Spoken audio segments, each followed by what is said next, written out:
what airsoft mag should use in your airsoft load to explain in 60 seconds. Here we go.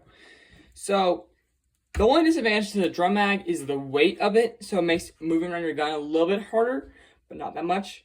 So it's more for like if you're just gonna dump ammo at someone, like suppressive, something like that. Not really meant for like long range at all. Mid caps are just good for like practicing and like practicing reloading. Not much better than that.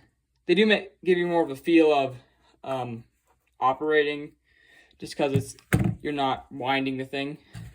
This has a winder, winders on the bottom that allows you to put more ammo into your gun. Yeah, that's airsoft mags. See you guys next time. Bye.